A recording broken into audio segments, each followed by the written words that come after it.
We are talking the geographics and demographics of today's THC consumer, as well as what's shifting across spirit categories from brandy to whiskey, and just how many is too many non-alcoholic beer brands.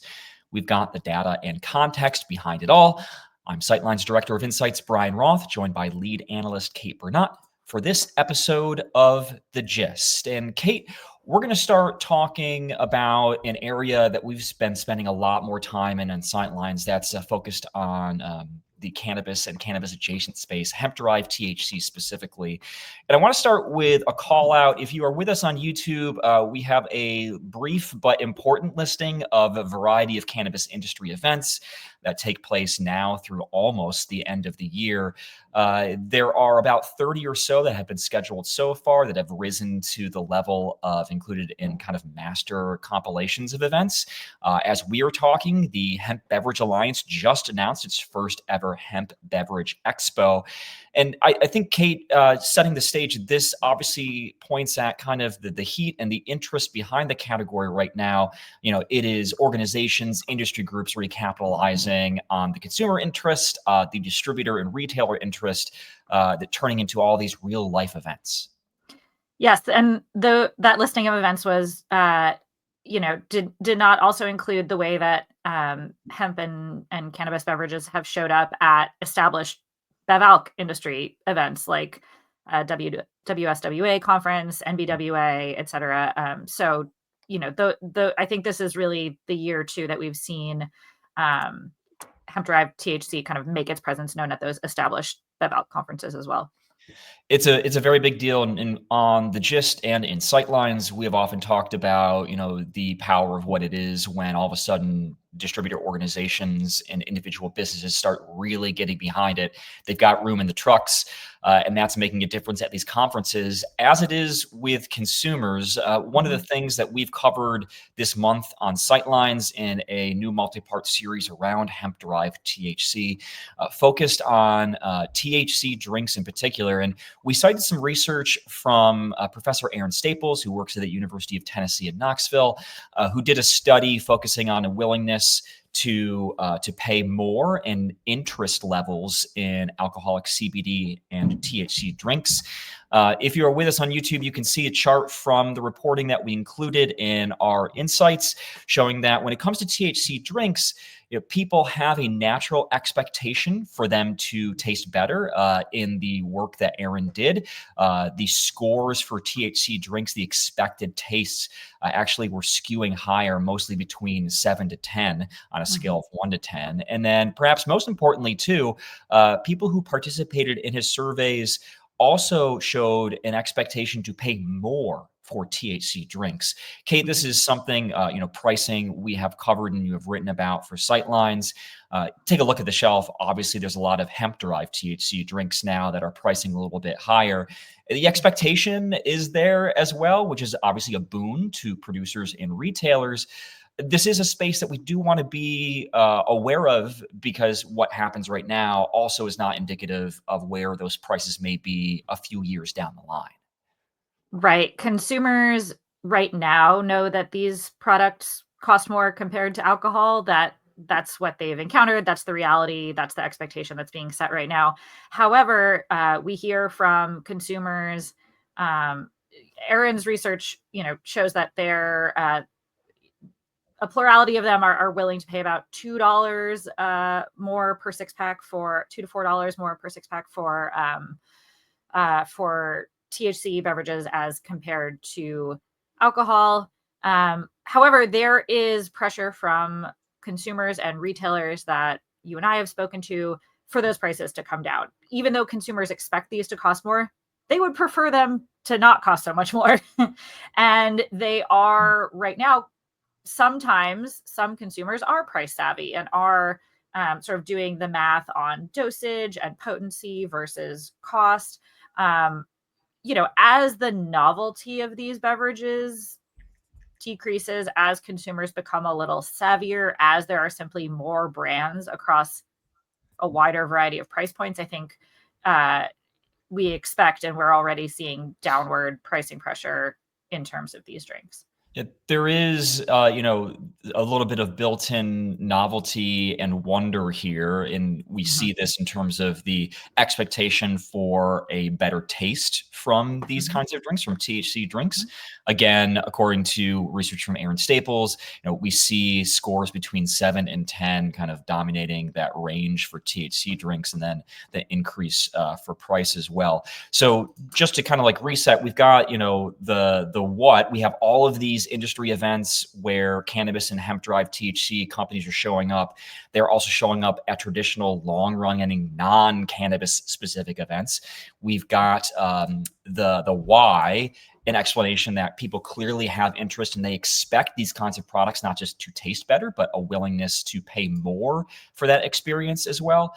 But let's take a moment and talk about the who. Kate, this is obviously an area that we try to dive into a lot in Sightlines so our subscribers can have a really good sense of what's happening from a consumer point of view. One of the things that we did this month as part of this multi-part series on hemp-derived THC drinks specifically, looking at it regionally and seeing what those differences are between things like age, income, gender identity split. And we see that there are clear delineations. So for example, consumers in the Northeast tend to skew younger than national averages, people in their 20s and 30s, versus, say, in the South, which has been perhaps the epicenter for hemp-derived THC drink growth in the last year or so. There, it's 40s, 50s, and 60-year-old consumers who are over-indexing in terms of people who are buying Delta 8 and Delta 9 products too. Kate, as you have talked to consumers, trying to get a sense of where the interest lies, we mhm, know that there is obviously a broad range of people who are buying these products. mhm. As we've had conversations with people around the country, have there been some of these differences that you've noticed in the way that people think and talk about hemp-derived products based on, where they're based or where they spend most of their time? Yeah, absolutely. I've spoken to a wide range of consumers who reflect different geographic perspectives on this. Spoke to a young woman in her 20s who lives in New Orleans who said, New Orleans is real 420 friendly. Um, I see these at bars. That's where I consume them. People are very comfortable with these beverages. People ask me about them and then they try them. This is a very open and non-stigmatized beverage from her perspective in New Orleans. I also spoke to a woman named Jamie, who is middle-aged, lives in New Jersey, and she said, when she tells her neighbors that she consumes these, there's a bit of a pushback, a little bit more taboo around these. So, again, that's anecdotal, and it's great to marry that with the actual consumer data that we showed in that last slide. But there's obviously regional differences based on policy, on availability, on the various brand building work that individual brands have done in regions to kind of normalize these beverages. Or not, and among whom, right? So this is where brand positioning is going to become really important very quickly in this space, because different types, there's a lot of broad interest, but who is your product for, right? And it's going to start to matter very, very soon if it does not already. These brands can be positioned incredibly differently, just as alcohol is. And if consumers can't really tell the difference between the efficacy of products, then it all comes down to brand building. If you want to go deep into the demographics and geographics that we're talking about, we have a full report on sightlines.news where we don't just identify where things are right now, but also opportunity areas for what's coming up and how you can think about those regions.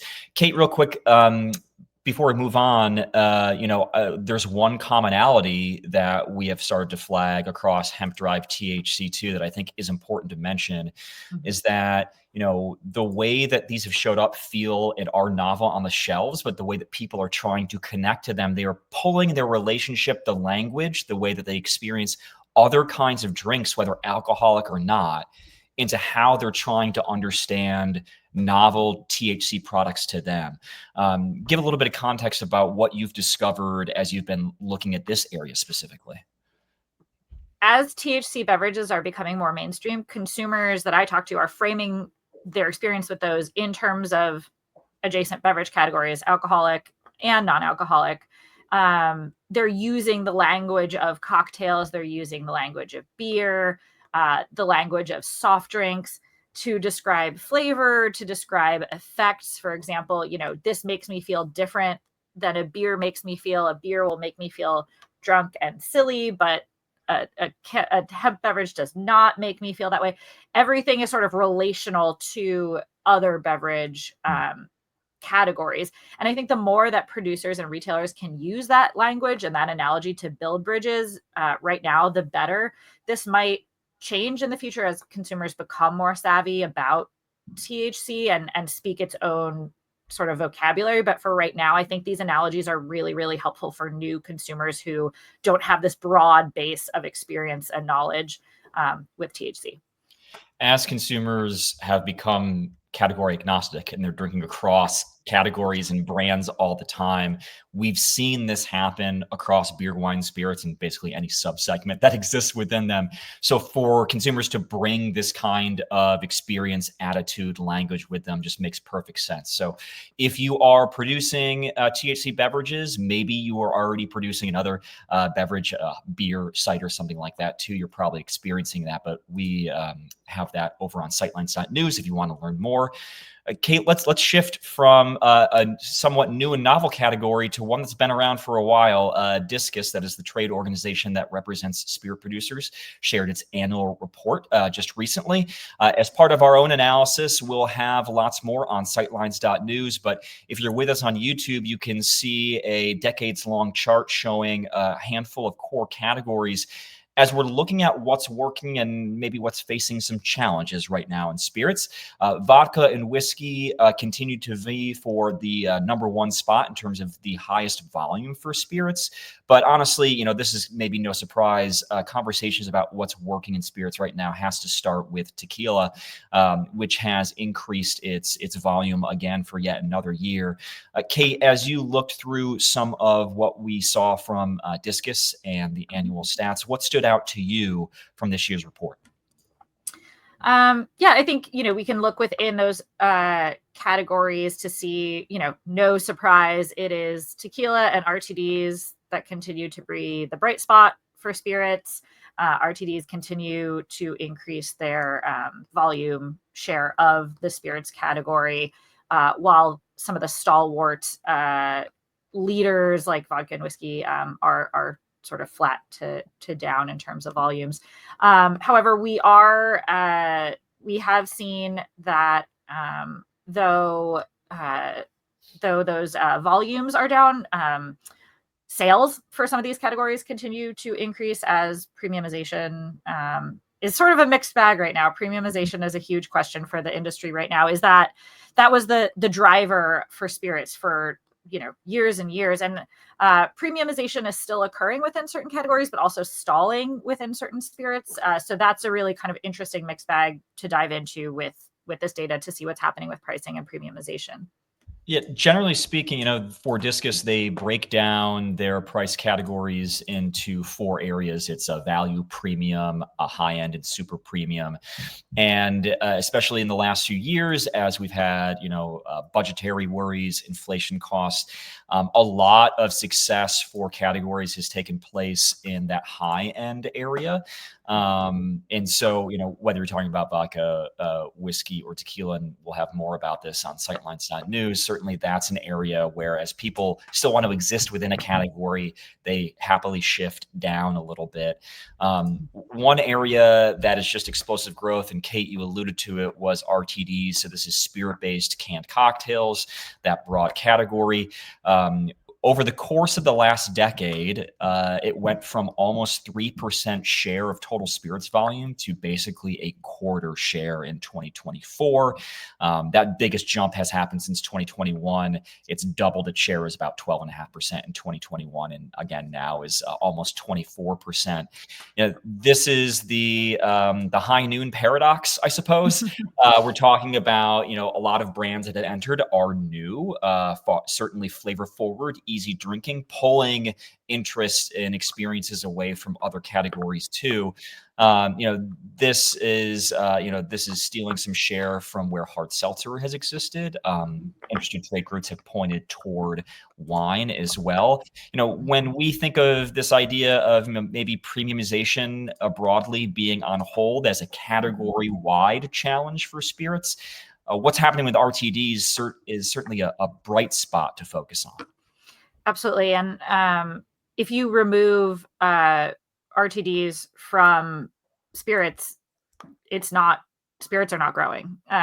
So the spirits industry is really, to the extent that it has, good news to talk about in terms of upward trajectory. So much of that is thanks to canned cocktails. The slide that folks can see on the screen now, if they're with us on YouTube, talks about revenue increases for the spirits industry between 2023 and 2024. You can see that cocktails and RTDs are the vast majority of revenue increases, with the rest coming from tequila, a bit from Canadian whiskey, which is Crown Royal's flavored whiskey surge right now, and then a little boost from Irish whiskey as well. But I mean, nearly 2/3 of revenue increases for the industry coming from cocktails and RTDs.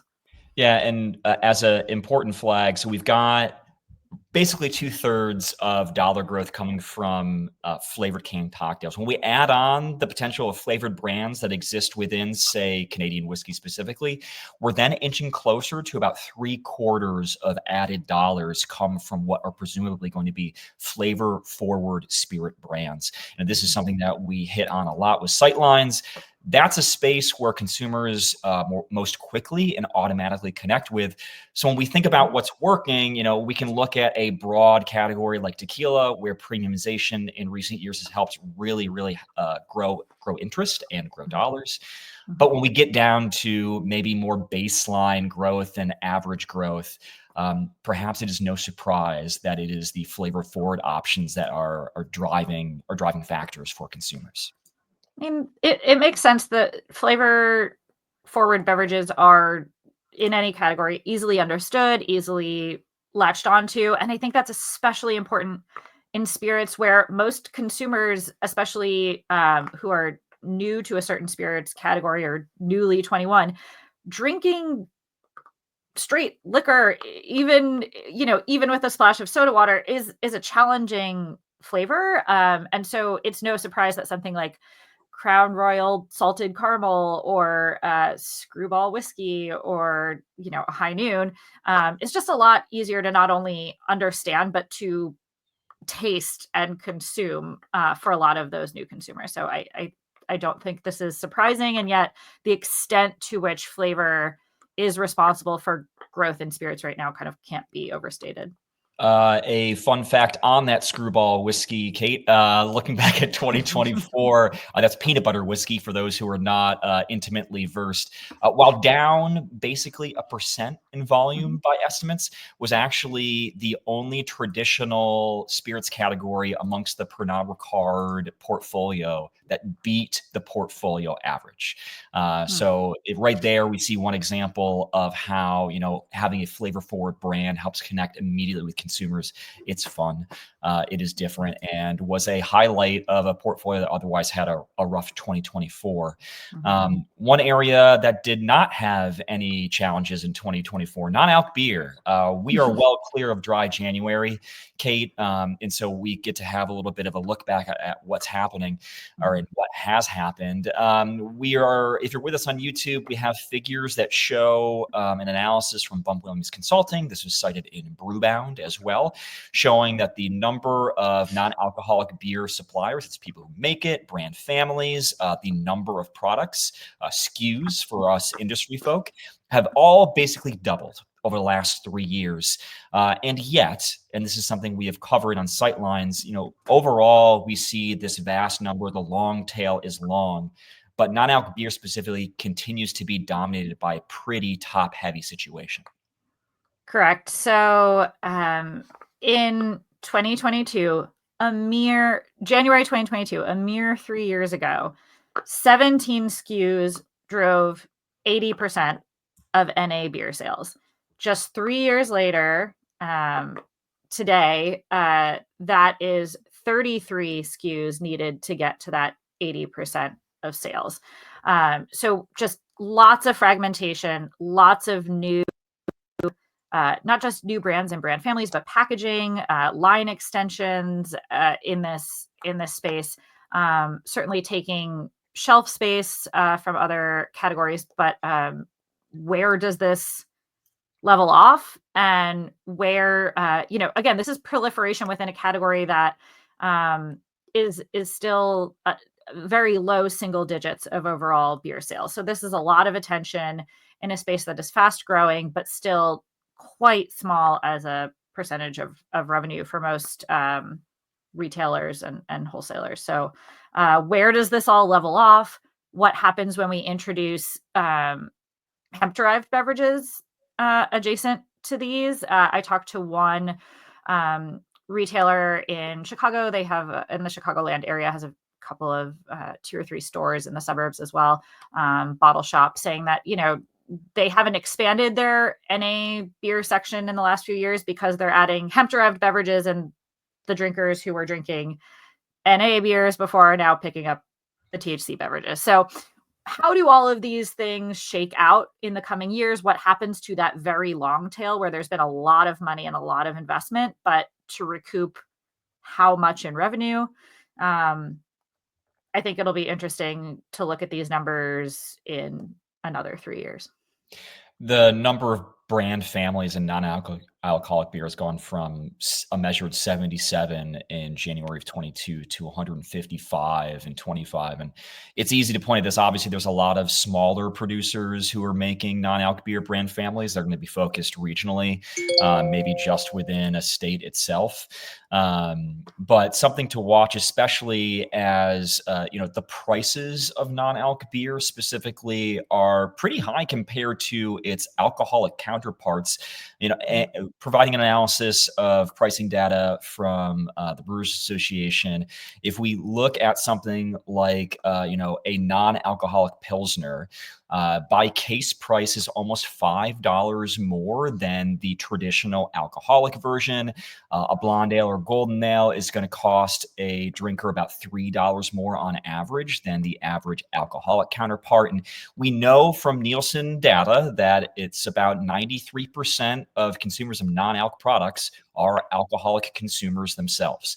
So it gets to the point too, maybe, it's not just shelf space, but it's also a budgetary thing that when you are spending more on a non-alc version of the thing that you drink regularly, just a regular old, say, Pilsner or golden ale too, that starts to be a problem when we think about just a willingness to spend. Correct. And right now, non-alcoholic beers are obviously fitting a consumer desire to the point that people are willing to pay this premium. But again, I'm kind of watching that THC space that is very adjacent and, again, still might cost a premium to even non-alc beers, but has a noticeable psychophysical effect compared to, non-alcoholic beer, which maybe just, tastes good and hydrates a little bit. But if something can really alter your mood for just a couple dollars more, again, I think this all becomes a little bit competitive with these thinly stretched consumer dollars. Retail spending looked really bad in January overall. People are kind of pulling back after the holidays. I think there's political turmoil that's making people uncertain. Eventually people are just going to have to make really hard decisions about where they spend their money. And these differences of just a few dollars are going to start to really have an outsized effect, I think. Well, let's talk about an easy decision. You can join us at sightlines.news for a variety of information and deeper dives on these topics of what Kate and I have talked about. We'll have more from this hemp-derived THC space. We'll have more analysis that goes deep in the figures that were shared from Discus and how decision makers can put these things to use. That's going to be it for this episode of The Gist. If you want more in-depth analysis and actionable insights, join us at sightlines.news, where subscribers get weekly updates delivered to their inbox. Until next time, I'm Brian Roth with Kate Bernat.